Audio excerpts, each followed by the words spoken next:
సమస్త మహిమ ఘనత ప్రభావములు ఆయనకే కలుగును గాక. గట్టిగా చెప్తాం ఆమేన్. కొద్ది నిమిషాలు పరిశుద్ధ గ్రంథం నుండి కొన్ని దేవుని యొక్క మాటలను మనం ధ్యానం చేద్దాం. అందరూ కూడా పరిశుద్ధ గ్రంథాన్ని తెరిచేద్దాం. ఆది కాండము 24వ అధ్యాయము. అందరూ కూడా బైబిల్ తెచ్చిన ప్రతి ఒక్కరు కూడా పరిశుద్ధ గ్రంథాన్ని తెరవాలి. ఆది కాండము 24వ అధ్యాయము 31వ వచనం చదువుతాం. అందుకు ఆది కాండము 24వ అధ్యాయము 31వ వచనం.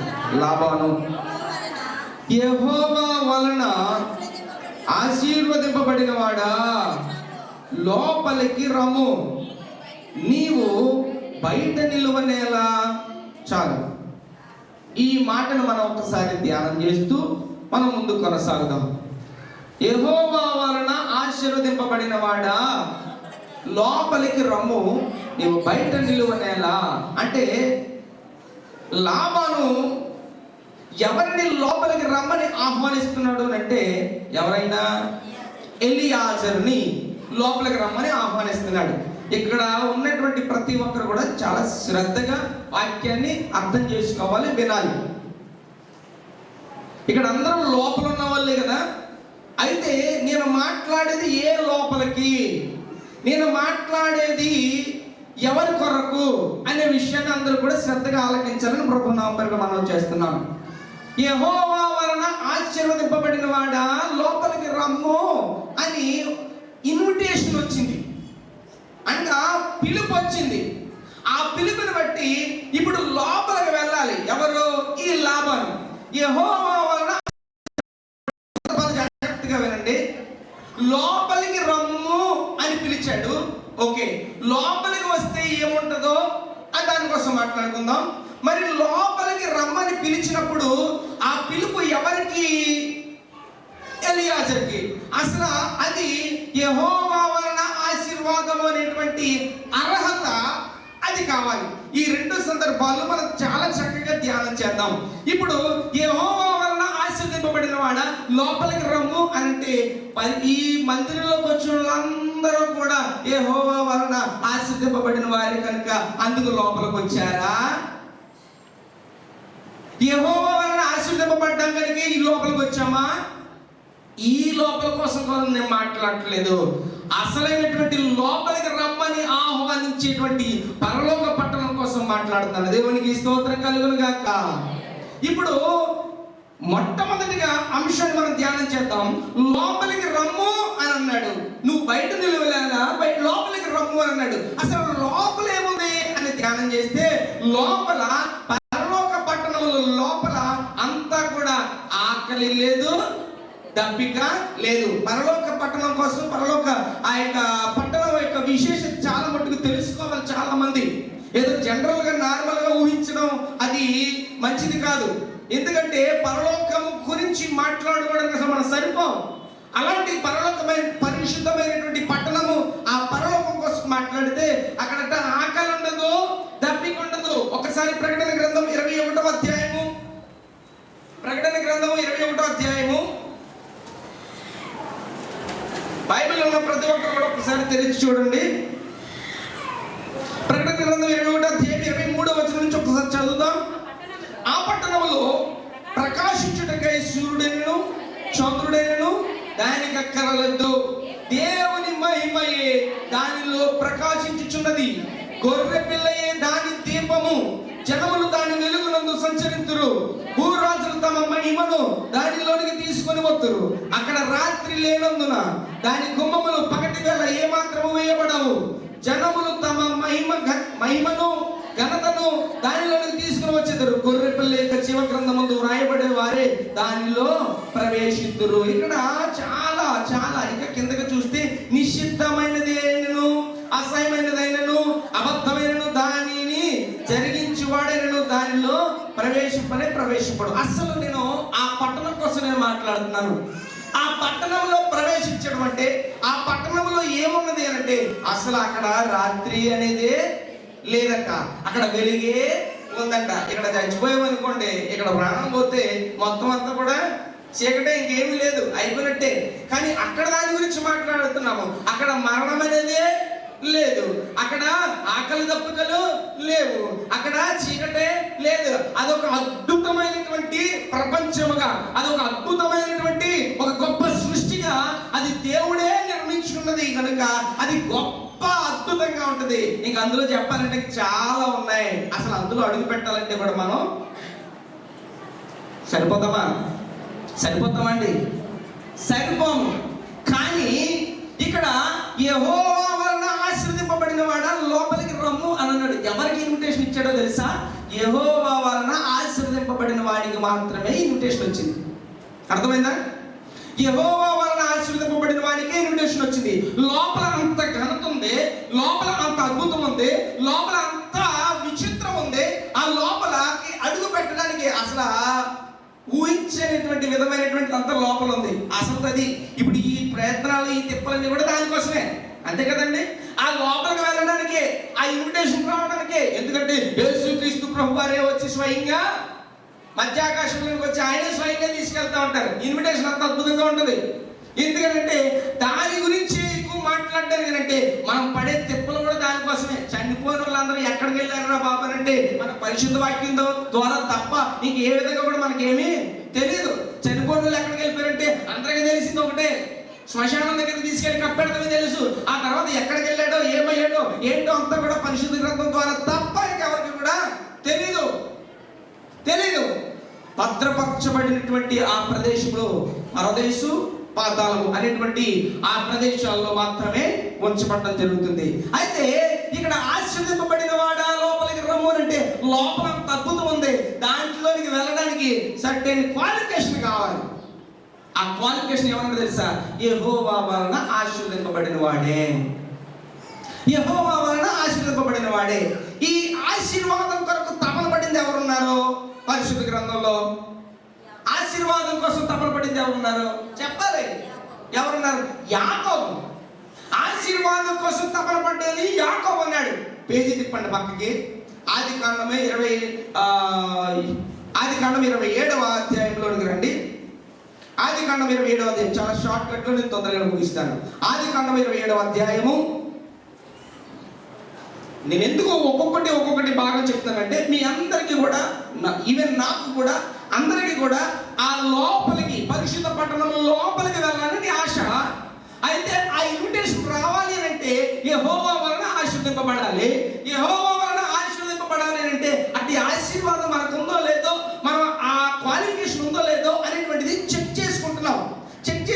అదే ప్రకారంగా యాకోబు భక్తుడు దానికోసం తపన పడ్డాడు, ఆశీర్వాదం కోసం తపన పడ్డాడు. అందులోంచి ఒక 3 పాయింట్లు మనం ధ్యానం చేసి మనం ముగించుకుందాం. పరిశుద్ధ గ్రంథం ఆదికాండము 27వ అధ్యాయము 24వ వచనం నుండి ఒకసారి 26వ వచనం నుండి ఒకసారి చదువుదాం. తరువాత అతని తండ్రి అయిన ఇస్సాకు, నా కుమారుడా దగ్గరికి వచ్చి నన్ను ముద్దు పెట్టుకోనమని అతనితో చెప్పెను. అతడు వచ్చి అతన్ని ముద్దు పెట్టుకొనెను.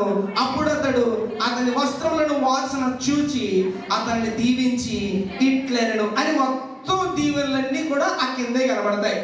ఆ దీవెనలన్నీ కూడా 2 వచనాల్లో కూడా కింద 2 వచనాల్లో కనబడతాయి. అసలు విషయం ఏంటి అంటే దీవెన కోసం, కేవలం ఆ ఆశీర్వాదం కోసం, తండ్రి ఆశీర్వాదం కోసం తపన పడుతూ అక్కడ యాకోబు చాలా అక్కడ ప్రయాసపడుతూ తల్లి సపోర్ట్ చేయడం, ప్రయాసపడటం జరిగింది. దీన్ని చాలా రాంగ్ వే కూడా ఆలోచిస్తారండి.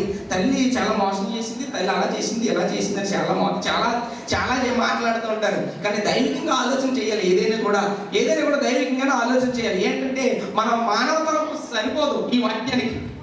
ఇక్కడ ఉన్నటువంటి పరిశుద్ధ గ్రంథంలో ఉన్నటువంటి ఈ మాటలకి, ఈ పరిశుద్ధ వాక్యానికి మానవ తలపు సరిపోదు.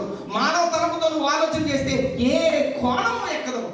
మానవ తలపుతో ఆలోచన చేస్తే ఏ కోణం ఎక్కదు. ఒక చిన్న ఎగ్జాంపుల్ చెప్తాను, జాగ్రత్తగా వినండి. యేసుక్రీస్తు ప్రభు వారు చుట్టూ కూడా 12 మంది శిష్యులు ఉన్నారు. ఈ 12 మంది శిష్యులు ఎలా చనిపోయారు? 12 మంది శిష్యులు ఎలా చనిపోయారు అంటే అందరూ ఏమంటారంటే చంపేశారు కనుక చనిపోయారు అని అంటారు. చంపేయడం అంటే ఒక కత్తి పట్టుకుని నేను చంపేస్తాను అంటే పారిపోడా కానీ వీళ్ళు పారిపోలేదు. చావు అయినా పర్లేదు అంటే నేను ప్రభు కొరకు నేను చావైనా పర్లేదు, హతసాక్షి అయిపోవడానికైనా సిద్ధమే. అది తీర్మానం. నన్ను చంపేసినా పర్లేదు, నేను ఇలాగా ఇక్కడే ఉంటాను అని చనిపోవడానికి కూడా సిద్ధమైపోవడం వాళ్ళు హతసాక్షిగా మారడం అంటారు దాన్ని. అంతే తప్ప వాళ్ళు చంపేస్తే వీళ్ళు పారిపోలేరా? పారిపోగలరు. కానీ వీరు సేవను వదిలిపెట్టలేదు, పరిచర్యను వదిలిపెట్టలేదు, వారికి ఇవ్వబడింది వదిలిపెట్టలేదు, వారు పొందుకున్నది కూడా వదలకుండా వారు హతసాక్షులుగా. అంటే వీరు చంపేస్తారన్న చావులో కూడా వారి ఎవరిని వదలలేదు, ఎవరిని వదలలేదు? దేవుని వదలలేదు.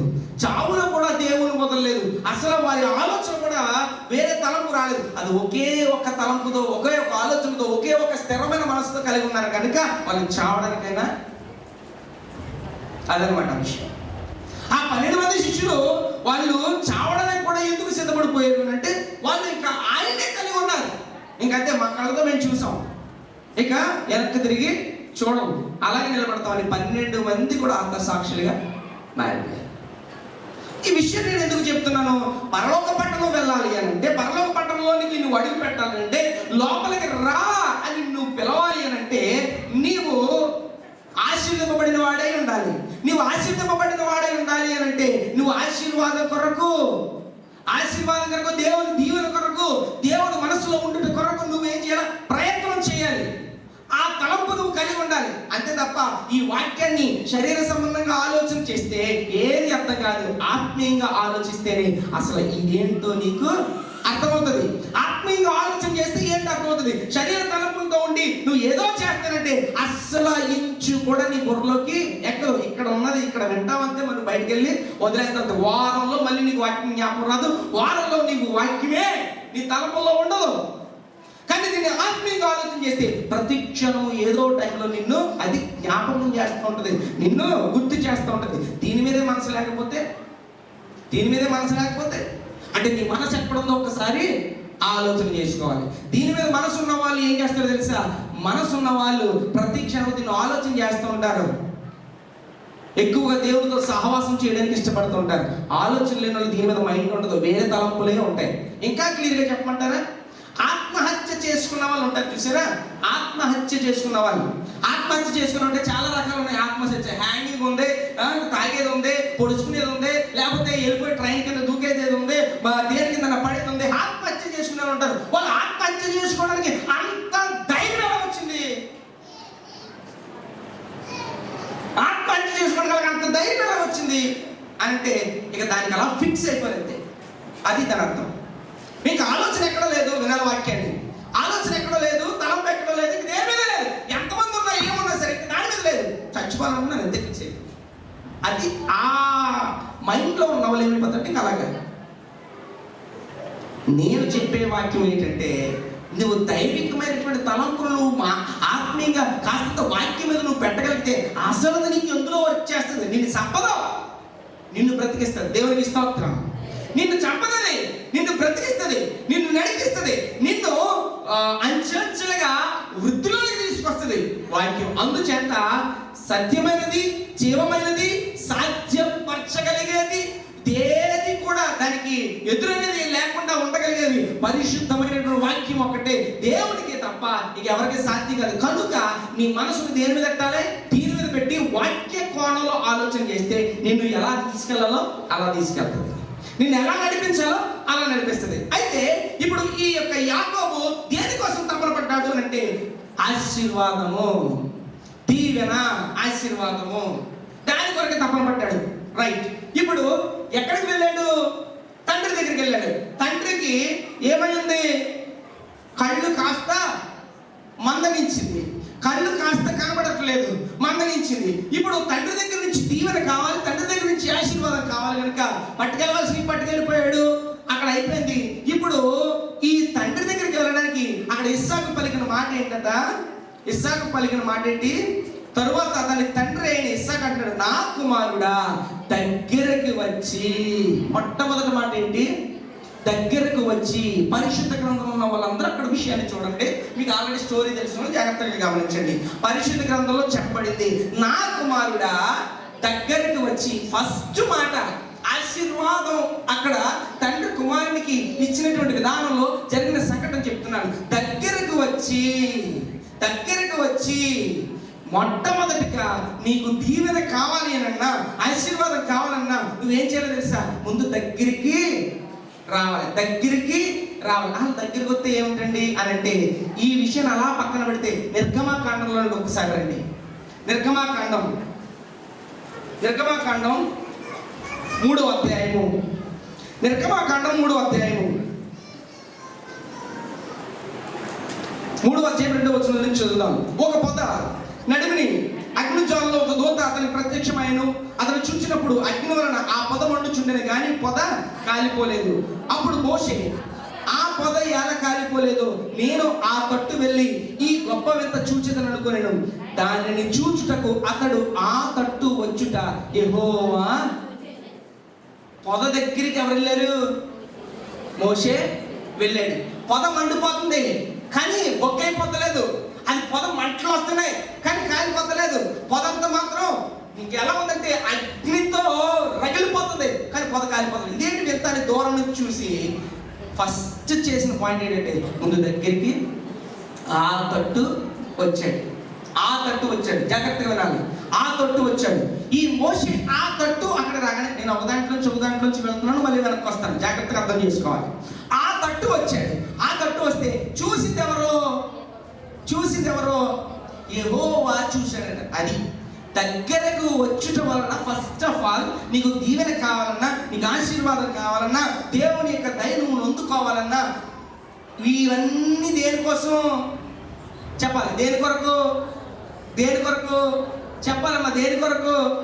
పరలోక పట్టణంలోనికి నీకు ఇన్విటేషన్ రావడం కోసం, పరలోక పట్టణానికి నీవు అందులో అడుగు పెట్టడం కోసం, పరలోక పట్టణంలో నువ్వు ప్రవేశించడం కోసం, ఆ పట్టణంలోనికి నువ్వు రావడం కోసం. ఎందుకంటే అక్కడ ఆకలి లేదు, దప్పిక లేదు, ఇక్కడ శరీరం పతనం అయిపోద్ది. కానీ ఆత్మానుసారమైనటువంటి నీవు అక్కడికి వెళ్ళాలి కనుక, నువ్వు అందులోకి వెళ్ళాలి కనుక, ఆ అవకాశం, ఆ యొక్క ఇన్విటేషన్ నీకు రావాలంటే ముందు నువ్వు ఇక్కడ ఏమై ఉండాలి? దేవుని దగ్గరికి నువ్వు రావాలి. ఫస్ట్ దేవుని దగ్గరికి రావాలి. అంటే అంటే నేను చర్చిలోకి వచ్చి కూర్చున్నాను కదా, నేను రాకపోవడం ఏంటి అని అనుకుంటారు. దేవుని దగ్గరికి రావడం అంటే మండుచున్న అగ్గి ఎలాగో అక్కడ పొద మండుతుందో, మంట దగ్గరికి మోషే ఎలా దగ్గరికి వచ్చి చూశాడో, చూసినప్పుడు మంట దగ్గరికి ఎలాగైతే వచ్చినప్పుడు యెహోవా చూచెనో, అలాగున ఆత్మీయమైనటువంటి స్థితిలోనికి, ఆత్మీయ నడిపింపులోనికి అలా రావాలి. అంతే తప్ప శరీరం వచ్చేసి నేను ఎలా కూర్చున్నాను, నేను విన్నాను, వెళ్ళిపోతున్నాను, ఇది కాదు మ్యాటర్. నీ ఆత్మీయ స్థితి ఏ మంట దగ్గరికి టచ్ అవ్వాలంటే పరిశుద్ధుడైన దేవుని దగ్గరికి నీ యొక్క మనస్సు, నీ ఆత్మ దాని దగ్గరికి రావాలి తప్ప శరీరం కోసమే మాట్లాడట్లేదు. అయితే నువ్వు వచ్చే నువ్వు డిస్టర్బ్ అవ్వకూడదు. నీ శరీరంతో నువ్వు వచ్చావు, ఇక్కడ ఉన్నావు. అయితే ఇక్కడున్న నీకు ఇచ్చేటువంటి దేవుడు గొప్ప అవకాశం ఏంటో తెలుసా? దేవుని ఆత్మతో నీవు నింపబడటానికి, దగ్గరకు వచ్చినప్పుడు దేవుడు అవకాశం ఇచ్చాడు కనుక ఆ అవకాశాన్ని నువ్వు సద్వినియోగపరచుకోవాలి. ఎందుకంటే ఆకాశ మండలంలో మేఘాల మీద ఆశీనుడు రాబోతున్నాడు. నీకు ఇన్విటేషన్ ఇవ్వడానికి సిద్ధంగా ఉన్నాడు. అయితే ఈలోగా నువ్వు చేయవలసిన పనులు నువ్వు చేయకపోతే నువ్వు అన్ఫిట్. నువ్వు క్రైస్తవుడిగా ఉండడమే అన్ఫిట్. ఆయన మధ్యాకాశంలోకి వచ్చినప్పటికీ నీవు సిద్ధంగా ఉండి దీవెన ఆశీర్వాదం అనబడినవి ఇవి నువ్వు కలిగి ఉంటేనే యెహోవా వలన ఆశీర్వదింపబడిన వాడా లోపలికి రమ్ము అని నీకు ఇన్విటేషన్ వస్తుంది. లేదా ఇన్విటేషన్ లేదు. ఇక్కడ ఏంటో తెలుసా? మొట్టమొదటి దగ్గరికి రావాలి. యెహోవా చూస్తున్నాడు, దేవుడు చూస్తున్నాడు. నువ్వు దగ్గరికి వస్తున్నావా లేదా? యెహోవా చూస్తున్నాడు. నువ్వు దేవుడి దగ్గరికి వస్తున్నావా లేదా? నువ్వు మందిరంలోకి వస్తున్నావా తప్ప నీ మనసు దేవుడితో ఏకీభవిస్తుందా లేదా? వచ్చి ప్రార్థన కూడా చేయలేని వాళ్ళు ఉన్నారు, వచ్చి మనసును దేవుని వైపు తిప్పలేని వాళ్ళు ఉన్నారు, వచ్చి దేవుని వైపు తిరగని వాళ్ళు ఉన్నారు, వచ్చి కూడా ఇక హృదయపూర్వకంగా ప్రార్థన చేయలేని వాళ్ళు కూడా ఉన్నారు. కానీ ఇక్కడ చెప్పేది ఏంటో తెలుసా? నువ్వు వచ్చావు కానీ నువ్వు దేవుని దగ్గరికి నీ మనస్సు అసలైనది హృదయపూర్వకంగా దేవుడిని కలుసుకునేటువంటి ఇదిలోనికి నువ్వు రాగలిగావా లేదా? నీ మనసును దేవుని వైపు పెట్టావా లేదా? నీ మనసును దేవుని వైపు తిప్పావా లేదా? నీవు దేవునితో ఏకాంతమవ్వడం కొరకు నువ్వు మొట్టమొదటిగా నీ యొక్క ఆత్మ సంబంధమైనటువంటి స్థితిలో దగ్గరికి వచ్చావా లేదా? అది కావాలి. పెళ్లి చేసిన తర్వాత కొన్నాళ్ళకి భార్య భర్తలకి ఇద్దరికి ఎలాగో గొడవలు వస్తాయి. భార్య భర్తలు ఇద్దరికి ఏదో తిప్పలు వస్తాయి. మనుషులైతే మాత్రం ఒకే ఇంట్లో ఉంటారు, మనుషులైతే ఒకే మంచం మీద పడుకుంటారు, కానీ మనసులు మాత్రం ఏమవుతాయి? కలవు. మనసులు కలవు. కుటుంబ సభ్యులు, తల్లిదండ్రులు, లేకపోతే పిల్లలు ఉన్న వాళ్ళు కలిసి ఉంటారు, ఇంట్లోనే ఉంటారు, ఒకే కొండలో తింటారు, ఒకే పాత్రలో తాగుతారు, ఒకే దాంట్లో ఉంటారు, కానీ మనసులు కలవు. మనసులు కలవు. ఇక్కడ చెప్పిన మాట ఏంటో తెలుసా? నువ్వు దేవుని దగ్గర కొనండి, నీ హృదయము దేవునికి దగ్గరగా ఉండగలగాలి. దేవునికి స్తోత్రం కలుగును గాక. హల్లెలూయా. దైవ సన్నిధిలోకి వస్తున్నాం, దైవ సన్నిధిలో ఉంటున్నాం, ప్రార్థన చేస్తున్నాం, ఒకే పాత్రలో ఉంది, ఒకే పాత్రలో తింటున్నాం, తాగుతున్నాం, కానీ మనస్సులు ఏమై ఉండాలంట? ఇక్కడ ఆత్మీయంగా మనసులు కలిసి ఉండాలి, ప్రభుతో కూడా ఏమై ఉండాలి? కలిసి ఉండాలి. అది దగ్గర భావం, అదే దగ్గర సంబంధం, అది దగ్గరకు వచ్చినట్టే. అంతే తప్ప నేను బైబిల్ పెట్టుకుని వచ్చాను, నేను దేవుని సన్నిధిలో ఉన్నాను, నేను చెప్తున్నాను. ప్రతిదీ కూడా ఏమవుతుందంటే ఇంకా క్లియర్ అవ్వడం కోసమే దేవుడు మాట్లాడుతున్నాడు. ఇంకా ఒకవేళ అలాంటి వెనకబాటు ఉంటే, నేను దైవ సన్నిధికి వస్తున్నాను కానీ ఇంకా అటెన్షన్ లేను, ఇంకా దైవ సన్నిధికి వస్తున్నానంటే ఇంకా ఆజ్ఞలు పాటించే విధంగా లేను, ఇంకా నేను దైవ సన్నిధికి వస్తున్నానంటే ఇంకా నా మనసు ఎక్కడో ఉంది, నా ఆలోచనలు ఎక్కడో ఉన్నాయి, నేను వాక్యాన్ని కూడా వస్తున్నానే కానీ సరిగా వింటలేదు, వస్తున్నానే కానీ సరిగా వినకపోవడం కాదు, విని కూడా కానీ పాటించట్లేదు, వస్తున్నానే కానీ నా మనసు ఎక్కడో ఉంటుంది, వస్తున్నానే కానీ ఇల్లు దగ్గర ఉంటుంది, వస్తున్నానే కానీ ఏదో చేస్తున్నాను. దేవుని దగ్గరగా ఉండగలిగిందా మనసు? లేదా? అది పరీక్ష. నీ హృదయము నిన్ను అలాంటి టెస్ట్లోనికి తీసుకెళ్తే నువ్వు నిజంగా చేంజ్ అవుతావు. అలాంటి టెస్ట్లోనికి వెళ్ళకపోతే, అలాంటి పరీక్షలోనికి వెళ్ళకపోతే మాత్రం ఎక్కడ వేసిన గొంగలు అక్కడే ఉంటది. నువ్వు ఒక బలమైన బండరాయిలాగా ఉంటావే తప్ప నువ్వు మార్పు చెందువాడిగా ఉండవు. నీలో ఉన్నటువంటి ఆ ఆలోచనలు అలా ఉంటాయి, నీలో ఉన్న పాపం అలాగా ఉంటుంది, నీలో ఉన్నటువంటి అన్నీ అలా ఉంటాయి. మార్పు అనేది రాదు. మార్పు రాకపోతే మాత్రం నీతో పాటు నీ పిల్లతనం కూడా అలాగే ఉంటది. ఎదుగు పొదుగు కనబడవు. నువ్వు అలా కనబడాలంటే నీ దగ్గర నుంచి మార్పు స్టార్ట్ అవ్వాలి. నీ మనసుని, నీ హృదయముని దేవునికి దగ్గరగా తీసుకెళ్తే ఎవరు చూస్తున్నారంట? దేవుడు చూస్తున్నాడు. చూసిన దేవుడు ఏమంటారు తెలుసా?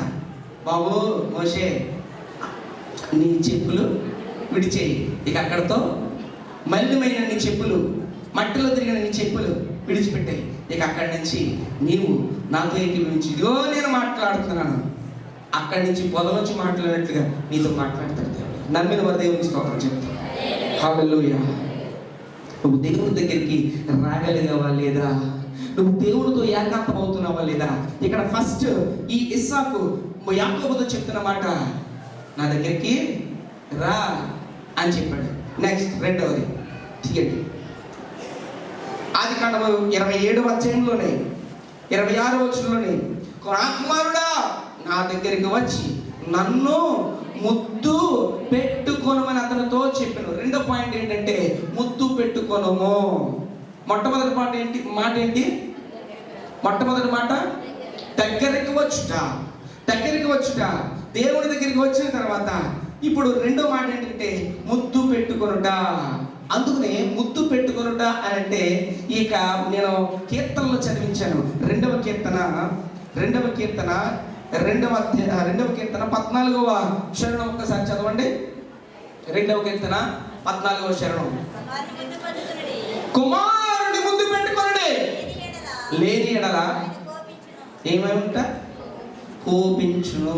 కుమారుడు ముద్దు పెట్టుకొనుడి, లేని ఎడల కోపించును. ముద్దు అనే దాంట్లో ఏం కనపడుతుందంటే, వెళ్ళిపోయి గోడను ముద్దెట్టుకోమని, వెళ్ళిపోయి సిలువులు ముద్దెట్టుకోమని, లేకపోతే అలా చూసి ఇలాగా చాలా మంది ఎలాగెట్టుకుని ఎలాగంటూ ఉంటారు. అలా ఎట్టుకోమని ఉపయోగం లేవు. నువ్వు చేతితో ఇలాగా చేసుకున్నంత ఉపయోగం లేదు. కుమారుని ముద్దు పెట్టుకోవడం అంటే ముద్దు పెట్టే అంత ప్రేమ యేసుక్రీస్తు ప్రభు వారి మీద నువ్వు చూపించాలి. అంతకంటే మరణము ఆయన ప్రాణం అర్పించినంత ప్రేమ నీ మీద ఎలాగ ఆయన చూపించారో నీవు ముద్దు పెట్టుకున్నంత ప్రేమ వాక్యం వినాలి. పిల్లలతో జాగ్రత్తగా ఉండండి. దేవుని ముద్దు పెట్టుకున్నంత ప్రేమ నువ్వు కనుపరుచుకోగలగాలి. ముద్దు పెట్టుకొనుట అనే దానికి అర్థం, కుమారుడా నా దగ్గరికి రా అన్నాడు. ఒక రైట్ వచ్చాడు. వచ్చిన తర్వాత మళ్ళీ అయిపోయిందా, వెనక్కి వెళ్ళిపో, అది కాదు అక్కడ చెప్పేది. ముద్దు పెట్టుకొనుట. ముద్దు పెట్టుకోవడం అంటే ప్రేమ చూపించుట, ప్రేమ చూపించుట. నువ్వు దేవుని సన్నిధికి వస్తున్నావు, క్రీస్తు ప్రేమను ఎరిగి ఉన్నావా లేదా? నువ్వు దేవుని సన్నిధికి వస్తున్నావు, క్రీస్తు నీ కొరకు మరణించినటువంటి విధిని నువ్వు జ్ఞాపకం చేసుకుంటున్నావా లేదా? ఆయన నీ మీద ఎంత ప్రేమ చూపించాడో ఆ ప్రేమను జ్ఞాపకం చేసుకుంటున్నావా లేదా? ఆ యొక్క ముద్దు పెట్టుకునేంత అంత ప్రేమ ఆయన మీద నువ్వు చూపించగలిగే విధంగా నీవు ఉండగలగాలి. ఎందుకు చెప్తున్నాను ఇవన్నీ? వినాలి. ఎందుకు చెప్తున్నాను? ఒకసారి మళ్ళీ వెనక్కి వెళ్దాం. ఎందుకు చెప్తున్నాను? ఆశీర్వదింపబడిన వాడా లోపలికి రమ్ము. నువ్వు లోపలికి వెళ్ళాలంటే ఇక్కడ నువ్వు ఆశీర్వదింపబడాలి. ఈ ఆశీర్వాదంలో మొట్టమొదటిగా ఏంటి? ముందుకి రావడం, దేవుని దగ్గరికి రావడం. రెండవది ఏంటి? ముద్దు పెట్టుకునేంత ప్రేమ నువ్వు క్రీస్తు మీద కలిగి ఉండడం. రోమిలికి రాసిన పత్రిక 16:16 సత్యండి. రోమిలికి రాసిన పత్రిక 16:16.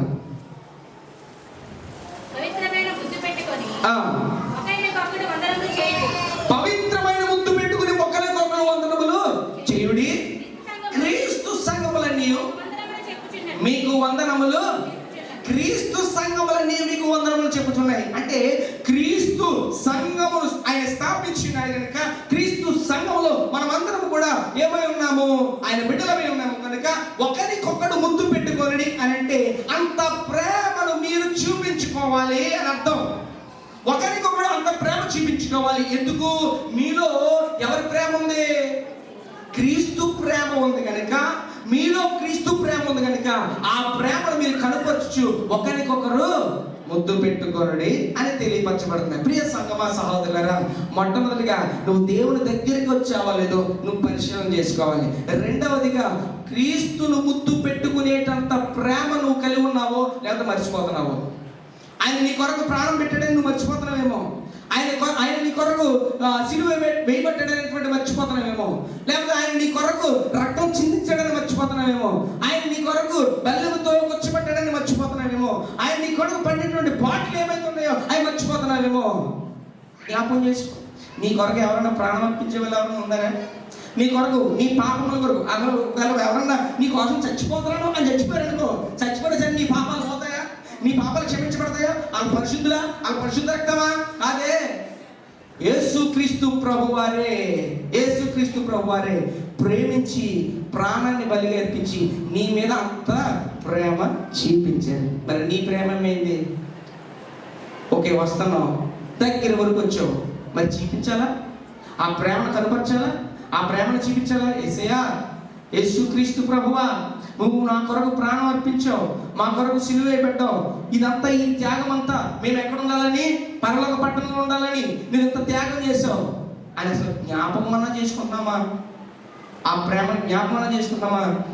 రోజులో ఒక్కసారైనా ముట్టుకోకపోతే సెల్ ఫోన్ ఉండలేమే కానీ రోజు ఒక్కసారైనా సరే సెల్ ఫోన్ పట్టుకోకుండా ఎవరైనా ఉండగలరా అంటే అస్సలు ఉండలేదు. మరి రోజు ఒక్కసారైనా ప్రార్థన చేసే వాళ్ళు ఉన్నారంటే సెల్ ఎక్కువగా ఉందా, ప్రభు ఎక్కువ ఉన్నాడా ఆలోచించండి. టీవీ ఎక్కువ ఉందా, యేసుక్రీస్తు ప్రభు నీ కోసం ప్రాణం పెట్టిన ఆయన ఎక్కువగా ఉన్నాడా ఆలోచించండి. మాట్లాడితే నేను క్రైస్తవుణ్ణి అని చెప్పడం కాదు, నువ్వు క్రీస్తును ముద్దు పెట్టుకునేంత ప్రేమ నువ్వు చూపించగలిగితే నిజమైన క్రైస్తవుడు. దేవునికి స్తోత్రం కలుగును గాక. గడిగిన హల్లెలూయా. నువ్వు క్రీస్తును ముద్దు పెట్టుకునేటువంటి అంత ప్రేమ నువ్వు చూపించాలి. యేసుక్రీస్తు ప్రభు వారి ఎదురుగుండా ముద్దాడుతావా చూద్దాం. ఆ ముద్ద ఏమైపోతుంది తెలుసా? ఆ ముద్ద ఏమైపోతుంది? ఇస్కరియోతు గారు ముద్ద అయిపోతుంది. అది ఇస్కరియోతు గారు ముద్ద అయిపోతుంది. ఆయన వస్తే ముద్దు పెడతాను కాదు, ఆయన వాక్యమై ఉన్నాడు. ఆ వాక్యము నిన్ను దర్శించినప్పుడు నువ్వు వాక్యమును ప్రేమించే విధంగా ఉండగలగాలి. ఆ వాక్యమును, ఆ యొక్క సజీవమైనటువంటి జీవం కలిగిన వాక్యమును నువ్వు ప్రేమిస్తేనే ఆయనకు ముద్దు పెట్టినట్టు. యేసుక్రీస్తు ప్రభువును నువ్వు ప్రేమిస్తేనే ఆయనకు ముద్దు పెట్టినట్టు. నీ ప్రేమ ఆయన పట్ల కనుపరిస్తేనే నువ్వు ముద్దు పెట్టినంత ఇక్కడ దాని విలువ కనబడుతుంది. మరి అలాంటి ప్రేమను నువ్వు చూపించగలుగుతున్నావా? నీ మీద ఆయన చూపించాడు తప్ప నువ్వు చూపించగలుగుతున్నావు అంటే లేదు. ఈ వారం అంటే మళ్ళీ వచ్చే వారం వరకు క్లోజ్. ఈ వారం అంటే వచ్చే వారం వరకు మళ్ళీ జ్ఞాపకం రాదు. ఈ వారం అంటే వచ్చే వారం వరకు అసలు ప్రార్థన మొక్క రావట్లేదు. ప్రియ సంగమా, ఆయన మధ్యాకాశంలో రాబోతున్నాడు. నీకు ఇన్విటేషన్ కావాలా? నీకు ఇన్విటేషన్ కావాలా? నీకు ఇన్విటేషన్ కావాలంటే కనుక నువ్వు చేయవలసిన విధి నువ్వు చేయి, అప్పుడు నీకు లోపలికి రా అని ప్రవేశం ఉంటుంది. లేదా సిద్ధపాటు లేనిటువంటి బుద్ధి లేని కన్యకలు ఎలా ఉన్న 5 విడవబడ్డారో, బుద్ధి కలిగిన వారు 5 ఎలా ఎత్తబడ్డారో, ద్వారం తెరవబడినప్పుడు ఆయన వచ్చినప్పుడు 5 వెళ్ళారు, 5 విడవబడ్డారు. నువ్వు ఎందులో ఉంటావు? అందులో ఉంటావా? ఇందులో ఉంటావా? నువ్వు అందులో ఉండాలని ఆశ ఉంది, పరిగెట్టలేకపోతున్నావు. అందులో ఉండాలని ఆశ ఉంది, రాలేకపోతున్నావు. ఈ మైనస్ దేవుడు నీకు చూపిస్తున్నాడు. ఇదిగో తప్పు ఇక్కడ ఉంది, ఇదిగో నువ్వు చేస్తున్న తప్పు ఇక్కడ ఉంది, ఇదిగో నువ్వు చేస్తున్నటువంటి ఆ యొక్క తప్పు ఇక్కడ కనబడుతుంది, ఆ బలహీనత ఇక్కడ కనబడుతుంది. అది సరి చేసుకుంటావా నీకు ఇన్విటేషన్ ఉంటుంది. అది సరి చేసుకోకపోతే మాత్రం పరలోక పట్టణంలోనికి నీకు ఇన్విటేషన్ లేదు అని క్లియర్గా వాక్యం ద్వారా దేవుడికి అందిస్తున్నాడు. నువ్వు దగ్గరికి రా. వచ్చాను కదా అయ్యారు, ఇది కాదు, నీ మనసు రావాలి. ఇక్కడే ఉండి వాక్యాన్ని కూడా ఇంకా మనసులోకి ఎక్కించుకోలేని వాళ్ళు ఉన్నారు, వారితో కూడా దేవుడు మాట్లాడుతున్నాడు. వాక్యం నీలోకి వెళితే నువ్వు బ్రతుకుతావు, వాక్యం నీలోకి వెళితే నువ్వు బ్రతుకుతావు, వాక్యం నీలో ఉంటే నువ్వు బ్రతుకుతావు, వాక్యం నీలో ఉంటే నీ కుటుంబం దీవింపబడుతుంది. వాక్యమే దేవుడు, దేవుడే వాక్యమై ఉన్నాడు కనుక నువ్వు దేవుని దగ్గరికి రావాలి, దేవునితో ఏకాంతం అవ్వాలి. క్రీస్తును ముద్దు పెట్టుకునే వారిగా, వాక్యమును ముద్దు పెట్టుకునే వారిగా నీవు ఉండగలగాలి. అలాంటి ప్రేమను నువ్వు కనుపరచాలి. అలాగ నువ్వు దేవుని ఎదురు నువ్వు కనుపరుచుకోవాలి. అలాగ ఉంటేనే నీకు ఇన్విటేషన్ వస్తుంది. కువైట్ వెళ్ళాలనుకోండి, ఎవరైనా కువైట్ వెళ్ళాలనుకోండి, ఏం రావాలి అక్కడి నుంచి? వీసా వస్తుంది. ఎవరి వాళ్ళది? ఎవరి వాళ్ళే అమ్మా? అక్కడ ఎవరైతే ఓనర్స్ ఉన్నారో, ఎవరైతే హెడ్ ఆఫ్ ది డిపార్ట్మెంట్ వాళ్ళు అయితే ఉన్నారో వాళ్ళు పంపించారు. టికెట్ అలాగే కొనుక్కుంటాం, లేకపోతే టికెట్ కూడా పంపిస్తూ ఉంటారు. అక్కడ నుంచి అది రావాలి. లేదంటే అవకాశం ఉంటుందా? అది లేకపోతే అవకాశం ఉంటుందా? వినాలి, వాక్యం వినాలి, పిల్లలతో కాదు. నేను మళ్ళీ చెప్తున్నాను, అవకాశం ఉంటుంది అక్కడికి వెళ్ళడానికి లేదు. అక్కడి నుంచి ఆ ఇన్విటేషన్ వస్తేనే కానీ వెళ్ళడానికి లేదు. ఎక్కడికైనా సరే మీకు పెళ్ళిళ్ళు ఉన్నాయి, పెళ్ళిళ్ళు జరుగుతున్నాయి, పెళ్ళిళ్ళు కానీ ఫంక్షన్లు కానీ జరుగుతున్నాయి. ఈ ఫంక్షన్లో మీ ఇంటికి వచ్చి ఇన్విటేషన్ ఇవ్వకపోతే, కార్డు ఇవ్వకపోతే అట్లీస్ట్ నోటు మాట అని చెప్పి రెండమ్మా రండి అని, భోజనాలకు రండి అని చెప్పకపోతే మాత్రం బెక్క బిగిసిపోతారు. ఆ పక్క వాళ్ళు పిలిచారు, మమ్మల్ని వెళ్ళలేదు. నేను ఎందుకు వెళ్తాం? పిలిస్తేనే కానీ, అంటే ఇన్విటేషన్ ఉంటేనే కానీ మీరు వెళ్ళరు, ఇన్విటేషన్ వస్తేనే కానీ అక్కడికి ఆహ్వానం కూడా. అవునా? అంటే ఇన్విటేషన్ అంటే నేను ఎందుకు అంత దాన్ని వివరించి చెప్తున్నానంటే, నీకు ఆ లోపలికి రమ్మని పిలవాలి, రమ్మని అని అనాలి అని అంటే ముందు భూమి మీద నువ్వు ఏం చేయాలో, ఎలా ఉండాలనే విశేషత ఇక్కడ ప్రభు తెలియజేస్తున్నాడు. మొట్టమొదటిగా ఏంటి? దేవుని దగ్గరికి వచ్చుట. ఎలాగైనా శరీరం అని కాదు, కానీ ఆత్మ సంబంధమైనటువంటి విధిలో దేవుడికి ఏకాంతం అవుతా. రెండవది ఏంటి? వెళ్ళామని చెప్పండి గట్టిగా. ముద్దు పెట్టుకున్న అనగా ప్రేమను చూపించుట.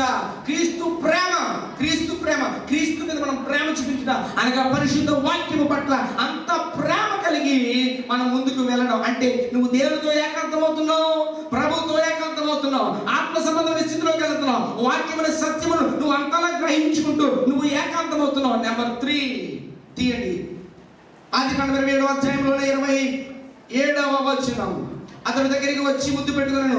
అప్పుడు అతడు అతని వస్త్రములను వాసన చూచి అతను దీవించి ఇట్లేనండి. ఏం చూసాడంట? నెక్స్ట్ 3వది ఏంటంట? వస్త్రములు వాసన చూసి ఏం చేశాడంట? దీవించాడంట. ఆగండి, ఈ కుమారుడిని దీవించడానికి, కుమారుడికి ఆశీర్వాదాలు ఇవ్వడానికి జరిగినటువంటి సంఘటన ఏంటంటే, తండ్రి ఏం చెప్పాడంటే రా అన్నాడు. ముద్దు పెట్టుకోవడం జరిగింది. తర్వాత ఏం జరిగింది? వాసన చూశాడట. వస్త్రములు వాసన చూశాడు. ఈ వాసన దగ్గరికి వచ్చేటప్పటికి బ్రతుకు వాసన ఏంటో తెలిసిపోతుంది. బ్రతుకు వాసన ఏంటో తెలిసిపోతుంది. బ్రతికుండగా ఎవడో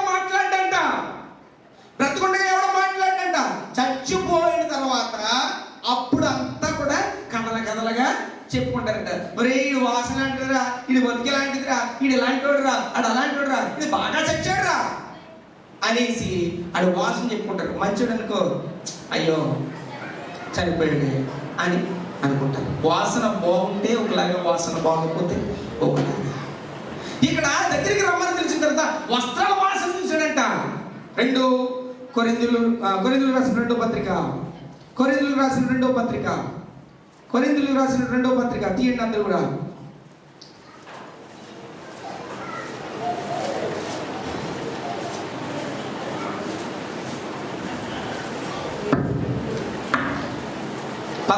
రెండవ అధ్యాయము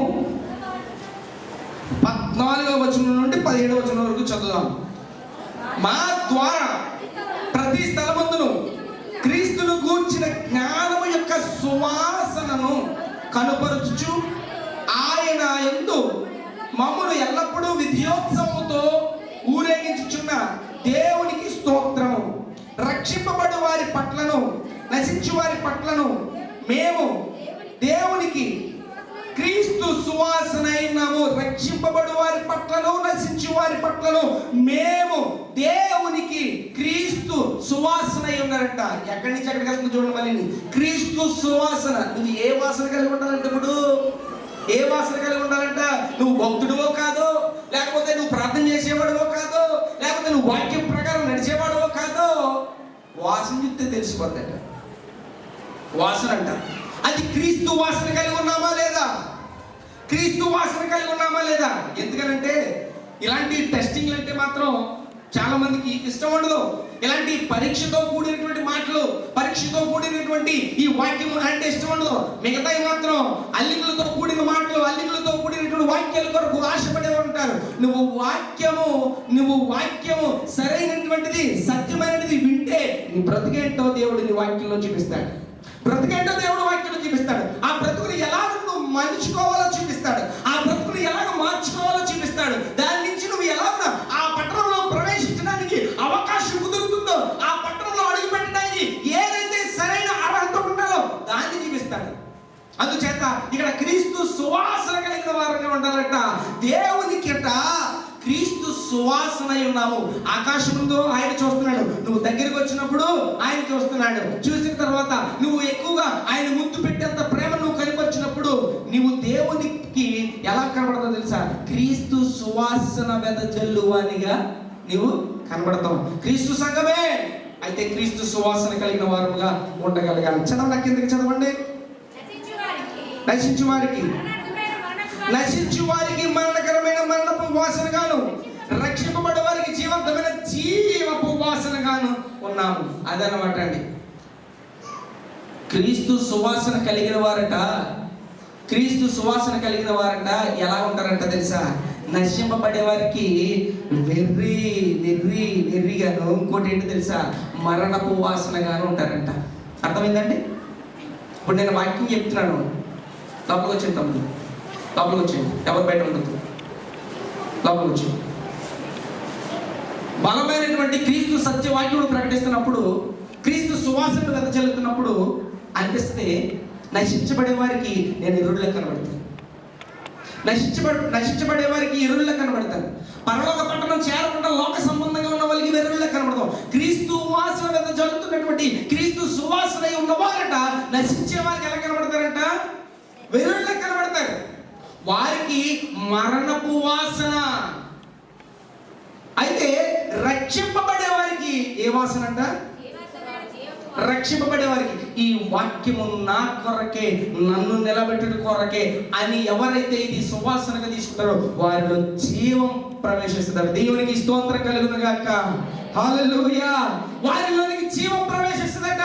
వారిలోనికి జీవం ఎందుకు ప్రవేశిస్తుందంటే ఈ వాక్యమును, ఈ సువాసనను నీవు నీ హృదయంలోనికి తీసుకుంటున్నావు కనుక, ఈ సత్యమైన వాక్యాన్ని నీ హృదయంలోనికి తీసుకుంటున్నావు కనుక ఇది జీవము కలిగినటువంటి వాసన. నీవు జీవించుటకు ఉపయోగకరమైనటువంటిది. ఇది క్రీస్తు వాసన. క్రీస్తు వాసన. ప్రియ సంఘ సహోదరులారా, ఆలోచన చేయండి. ఇక్కడ చదవబడినటువంటి మాట చదువుమా. నశించు వారికి మరణమైనటువంటి మరణపు వాసనగాను, రక్షింపబడు వారికి జీవంతమైన జీవపు వాసనగాను ఉన్నాము. కావున ఇట్టి సంగతులను చాలిన వాడెవడు? మేము దేవుని వాక్యమును కలిపి చెరిపెడు అనేకుల వలె ఉండక నిష్కపటము గలవారమును దేవుని వలన నియమింపబడిన వారిని ఉండి క్రీస్తు నందు దేవుని ఎదుట బోధించుచున్నాము. క్రీస్తు ఎదుట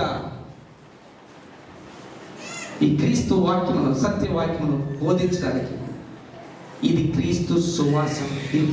ఈ రోజున నీ వాసన ఏమై ఉంది? నీ వాసన ఏమై ఉంది అనుకుంటాం. వాసన అంటే సెంటు కొట్టేసి ఉంటే సరిపోయింది కదండి. నువ్వు ఎప్పుడు కూడా దైవ సన్నిధిలో ఉన్న నీవు ఎప్పుడు కూడా శరీర సంబంధమైన ఆలోచనతో నువ్వు వాక్యమును ఆలోచిస్తే నువ్వు నశింపబడే వాడివే తప్ప నువ్వు జీవార్థమైనటువంటి జీవము కలిగినటువంటి మార్గంలో ప్రవేశించే వాడిగా ఉండవు. నీవు దేవుని సన్నిధిలో ఉన్న నీవు ఈ వాక్యమును ఆత్మ సంబంధమైన క్రీస్తు వాక్యముగా, పరిశుద్ధమైన వాక్యముగా, సత్య వాక్యముగా నువ్వు ఎప్పుడైతే ఆత్మ సంబంధంగా నువ్వు ఆలోచిస్తావో అప్పుడు నీలోనికి జీవము ప్రవేశించును గాక. ఆమె చెప్పండి, గట్టిగా చెప్పాలి. ఈ సత్యవాక్యము నీలోనికి ఎప్పుడు కూడా ఆత్మ సంబంధంగా నువ్వు ఆలోచిస్తూ ఇది నీలోనికి తీసుకుంటే నువ్వు ఖచ్చితంగా ఇప్పుడున్న స్థితి కాదు, మునుపటి స్థితి కంటే అధికమైనటువంటి వృద్ధిలోనికి వచ్చేటువంటి స్థితి నీకును నీ కుటుంబానికి దేవుడు అనుగ్రహిస్తాడు. ఒకటేంటో తెలుసా, మొట్టమొదటిది పరలోక పట్టణంలోనికి నీకు ఇన్విటేషన్ కావాలి అంటే, పరలోక పట్టణంలో నువ్వు రావాలంటే ఆశీర్వదింపబడిన వాడా లోపలికి రమ్ము, నువ్వు వస్తావు. అయితే నువ్వు రావాలి అని అంటే, నీకు ఆ ఇన్విటేషన్ కావాలంటే భూమి మీద ఉండగానే నువ్వు దేవుని చేత ఆశీర్వదింపబడిన వాడిగా ఉండగలగాలి. ఆ ఆశీర్వాదము దీవెన ఏంటి అంటే నువ్వు దేవుని దగ్గరికి మొట్టమొదటిగా రావగలగాలి. ఆత్మ సంబంధంగా నీ హృదయం దేవుని దగ్గర పెట్టగలగాలి. ఏమంటే నటించే నటన ఏడుపు వేరేగా ఉంటుంది, నిజంగా దుఃఖించే దుఃఖం ఏడుపు వేరేగా ఉంటుంది. ఆ దుఃఖం కావాలి, ఆ విధి కావాలి. అలా వచ్చినప్పుడు క్రీస్తును ముందు పెట్టే అంత, క్రీస్తును ప్రేమించే అంత, క్రీస్తును హత్తుకునే అంత, ఆ వాక్యమును అనుసరించే అంత ప్రేమను నువ్వు చూపించగలిగితే క్రీస్తే నీలో జీవిస్తూ, క్రీస్తే నీలో ప్రవేశిస్తూ, దేవుని ఆత్మ క్రీస్తు ఆత్మ సంబంధమైనటువంటి వారుగా జీవిస్తూ మనం ఏమవుతుంది తెలుసా, సువాసన కలిగిన వారుగా, ఎక్కడ నిలబడిన సువాసన కలిగిన వారుగా ఉంటాం. దేవునికి స్తోత్రం. చూస్తాడు ఆయన, నీ వాసన అయితే తెలిసిపోద్ది. నీలోని జీవపు వాసన ఉందో మరణపు వాసన ఉందో, నీలో నశించేటువంటి మరణపు వాసన ఉందో జీవార్థమైనటువంటి జీవపు వాసన ఉందో ఆయన తెలిసిపోద్ది. అందుచేత నీకు ఇన్విటేషన్ కావాలి అంటే, మళ్ళీ చెప్తున్నాను, నువ్వు పరలోక పట్టణంలోకి ఇన్విటేషన్ నీకు కావాలి అంటే మాత్రం భూమి మీద ఉండగానే నువ్వు ఏం చేయాలో అనేటువంటి ఆశీర్వాదపు ఆ యొక్క అంశములు నువ్వు కలిగి ఉండేవారుగా ఉండగలగాలి. ఈ లేకపోతే మాత్రం నువ్వు కల్లో కూడా ఊహించిన అవసరం లేదు. ఏంటో తెలుసా, నేను పరలోకంలో నేను సీట్లో కూర్చుంటాను అని ఊహించిన అవసరం కూడా లేదు. భూమి మీదే దైవ వాక్యమును నువ్వు అనుసరించకపోయి, భూమి మీదే దేవుని వాక్యమును నువ్వు వెంబడించకపోయి, భూమి మీదే దేవుని దగ్గర శరీరాలు వచ్చేస్తాయి కదా, అయ్యగారు వచ్చేస్తాయి శరీరాలు. మరి దేవుడితో ఆత్మ సంబంధమైన అటాచ్మెంట్ ఎక్కడ? దేవుడితో ఆత్మ సంబంధమైన అటాచ్మెంట్ ఎక్కడ ఉంది? అది లేదు. మనిషి అయితే తిరిగేస్తుంది తప్ప మనసు దేవునితో కలిసినట్లుగా ఉండాలి. అది ఆత్మ సంబంధమైనది. ఆయన ఆరాధించేవారు ఆత్మతో సత్యముతో ఆరాధించమన్నాడు తప్ప శరీరాలతో కాదు కదా. వచ్చి కూర్చుంటే ఆరాధన అయిపోదు. ఆత్మ సంబంధమైనటువంటి లోతుల్లోనికి వెళ్ళగలగాలి. ప్రభువే ఆత్మ కనుక ఆయన ఆరాధించినప్పుడు నీవు ఆయనతో ఏకాంతమైనప్పుడు ఆయన చూస్తున్నాడు. మోషే దగ్గరికి వచ్చినప్పుడు ఆయన చూశాడు, నువ్వు దేవుని దగ్గరికి వచ్చినప్పుడు నిన్ను చూశాడా? ఆయన చూసినప్పుడు నిన్ను విడిచిపెట్టేవాడు కాదు, నీ ప్రేమను నువ్వు కనుపరుచుకోవాలి. అదే ప్రకారంగా నువ్వు క్రీస్తు సువాసన కలిగిన వారిగా ఉండగలిగితే ఖచ్చితంగా ఇన్విటేషన్ లాభాలు ఆ మాట మాట్లాడుతున్నాడు. ఏమంటాడు తెలుసా, యెహోవా వలన ఆశీర్వదింపబడిన వాడా లోపలేముంది, పరలోక పట్టణంలో లోపలేముంది, ఆకలి లేదు, తప్పిక లేదు, అసలు చీకటే లేదు, అంత అద్భుతం. ఇక ప్రకటన చదువుకుంటే తెలిసిపోతుంది అంతా కూడా, అంత అద్భుతమైనటువంటిది. అలాంటి దాంట్లోకి వెళ్ళాలనే ఈ తపన, అంతే తప్ప ఇక్కడ ఏదో భోగం వలపోసేద్దామని కాదు. ఇక్కడ ఈ భూమి మీద ఏదో భోగం వలపోసేద్దామని కాదు మన తిప్పలో. ఇక్కడంతా కూడా మనది ఏంటో తెలుసా, పరలోక పట్టణంలో వెళ్ళాలి అనేటువంటి తపన, తిప్పలో ఆ భక్తి, ఇది మాత్రమే మనం చేసేది. అంటే ఎప్పుడు ఏమి ఎలా సంభవించినో తెలీదు, ఎవరు ఎప్పుడు మరణమవునో తెలీదు, ఏది ఎలా సంభవిస్తుందో తెలీదు. మా ఆయుష్ 70 సంవత్సరాలు అధిక బలం ఉంటే 80 సంవత్సరాలు, 70-80 పక్కన పెట్టండి, 50-60 టికెట్ బకెట్ తన్నేస్తాం కనుక అస్సలు ఊహించవలసిన పని లేదు. అయిపోతాం, ఎప్పుడైనా అవ్వవలసిన వారమే. చిన్న పెద్ద పిల్ల ఎవరు తేడా లేదండి, ఎవరైనా వెళ్ళిపోవలసిన వారు. కానీ అయిపోయిన తర్వాత ఉండేటువంటి ప్రపంచం కోసం మాట్లాడుతున్నాను, ఆ పట్టణంలో అడుగు పెట్టడం కోసం మాట్లాడుతున్నాను. ఆ పట్టణంలోకి ఇన్విటేషన్ నీకు రావాలి అంటే బ్రతికుండగానే నువ్వు చేయవలసినటువంటి చేయాలి. అలాంటి నీవు ఆ విధిలో నువ్వు చేయకపోతే నువ్వు మందిరంలో ఎన్ని గంటలు కూర్చున్నా ఉపయోగం అనేది కనబడదు. నువ్వు మందిరంలో ఉన్నావు కానీ నీ మనసును దేవునితో అటాచ్ అయ్యేటువంటి ఆత్మ సంబంధమైన భక్తులకు వెళ్ళాలి. యేసుక్రీస్తు ప్రభు వారు కనుక ఈ పరిశుద్ధ వాక్యమును ప్రేమించి అంత ముద్దు పెట్టుకునే అంత విధిలో నువ్వు ఉండగలగాలి. క్రీస్తు సువాసన కలిగిన వారుగా చచ్చిపోయే వరకు అలాగనే నువ్వు ఉండగలగాలి. 12 మంది శిష్యులు కూడా హతసాక్షులు అయిపోవడం కారణం వారు క్రీస్తు సంబంధులు కలిగి ఉన్నారు, క్రీస్తు సువాసన కలిగి ఉన్నారు. ఈ రోజున హతసాక్షులని చెప్పుకోవడం గల కారణం ఏంటో తెలుసా? వారు అలా ఫిక్స్ అయిపోతే. ఈరోజు నీ పరిస్థితి ఏంటి? నీ బిడ్డల పరిస్థితి ఏంటి? నీ కుటుంబ పరిస్థితి ఏంటి? నీ యొక్క కుటుంబంలో ఉన్నటువంటి పిల్లల పరిస్థితి ఏంటి? వీళ్ళందరి పరిస్థితిని ఒకసారి దృష్టిలో పెట్టుకుని ఈ రోజు నుంచి నేను ఎలాగ నడవాలి, ఈ రోజు నుంచి నేను ఎలా వెళ్ళాలి, నేను నడిచే బాటను బట్టి మాత్రమే కదా నా వెనకాల నా పిల్లలు నడుస్తారు, నేను నడిచే బాటను బట్టి కదా నా పిల్లలు దీవింపబడతారు, నేను నడిచే బాటను బట్టే కదా నా బిడ్డలు ఒక గొప్ప స్థితిలోనికి రాగలుగుతారు. లేకపోతే నేనే మిస్టేక్ చేస్తే నాకు ఇన్విటేషన్ ఉండదు, నేనే మైనస్ అయితే పరలోక పట్ల అవకాశం లేదు, నేనే భక్తుడిని కాకపోతే నేను నా పిల్లలకి నేను చెప్పలేను అనేటువంటి దృష్టి మీ మనసులో పెట్టుకుని దేవునికి అతి సమీపస్తులుగా, దేవుని వలన ఆశీర్వదింపబడిన వారిగా, దీవింపబడిన వారిగా భూమి మీదే మనము ఆయన చూచుచున్నప్పుడే మనము అలాగ కనపరచుకోగలిగితే ఇన్విటేషన్ ఖచ్చితంగా వస్తుంది. ఇన్విటేషన్ ఏంటి? ఇన్విటేషన్ అమ్మా, ఇన్విటేషన్ ఏంటి? చచ్చిపోయినప్పుడు, ఎవరైనా చనిపోయినప్పుడు ఫ్లెక్స్లు ఎంతున్నారు కదా, ఫ్లెక్స్లు ఎంతలేదా తల్లి? ఫ్లెక్స్ ఎంతలేదా? ఫ్లెక్స్ ఇచ్చినప్పుడు ఫ్లెక్స్ల మీద ఏం రాస్తున్నారు? పరలోక పిలుపు. అంటే అదేంటది? పరలోక పిలుపు అంటే ఏంటి? వాళ్ళు పిలిచారని కదా, పరలోకం నుంచి పిలిచారు. ఇప్పుడు అది ఇన్విటేషన్ కదా? ఇన్విటేషనేనా? పరలోక పిలుపు ఇన్విటేషన్. మరి నిజంగా వచ్చిందో లేదో వెళ్దాం, బట్ పరలోక పిలుపు అని ఖచ్చితంగా వేస్తారు. దేని బట్టి వేస్తాం? వాక్యం బట్టి వేస్తాం. మనకేంటి నమ్మకం? బాప్తిసం పొందాడు, ఓకే రైట్. మనం తీర్పులు తీయలేము, ఎవరికి తీర్పులు తీయలేము, పరలోక పిలుపు రైట్. దాన్ని బట్టి కొంతమందికి క్రైస్తవులు వీరికి ఒక నమ్మకం ఉంది అని ఒక గొప్ప నమ్మకం. ఇప్పుడు పరలోక పిలుపు అని తీయడం తప్పేం కాదు, వేశారు. దాన్ని బట్టి ఏమవుతుంది? కాస్తంతా వీళ్ళు క్రైస్తవులు, చూసిన వాళ్ళందరూ కూడా వీళ్ళు క్రైస్తవులు, వీళ్ళకి ఒక నమ్మకం ఉంది, పరలోకంలోకి వెళ్తారని. అంతే.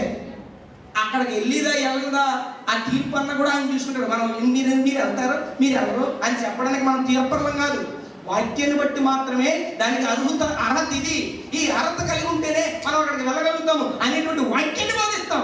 అందుచేత పరలోక పిలుపు అనేటువంటి ఇన్విటేషన్ ఖచ్చితంగా ఒరిజినల్గా నీకు రావాలి, ఒరిజినల్గా రావాలి. ఆ యొక్క ఇన్విటేషన్ వరకు నువ్వు చేయవలసిన ఏందో అది చేయాలి. ఇక్కడ ఏం పిలిచాడు? నా కుమారుడా దగ్గరికి రా అని చెప్పి ముద్దు పెట్టుకొని తర్వాత వాసన చూడడం. ఈ 3 సందర్భాల నుంచి నేర్చుకున్న పాఠాన్ని బట్టి, ఈ 3 సందర్భాలను బట్టి నీ స్థితిలో అలాంటివి ఎందులో అయినా మైనస్ ఉంటే దాన్ని పరిశీలన చేసుకుని, టెస్ట్ చేసుకుని, ఈ రకంగా నేను ఉంటే నేను దేవుని యొక్క పరలోక పట్టణంలో నేను ఉండగలుగుతాను, ఇన్విటేషన్ వస్తుంది. లేకపోతే నాకు రాదు అనేటువంటి నిర్ధారణ చేసుకుని ఆ విధంగా ముందు కొనసాగం, ఆ విధంగా ప్రార్థనలోకి వెళ్తాం. దేవుడి మాటలు దీవించి మన హృదయంలో భద్రపరచునుగాక. అలాగనే కండ్లు మూసుకున్నట్లయితే చిన్న ప్రార్థన. ప్రేమగల మా ప్రియ పరలోకపు తండ్రి, నీ పరిశుద్ధమైన నామానికి స్తోత్రాలు స్తుతులు చెల్లిస్తున్నాను. గనుడు, గొప్పవాడు,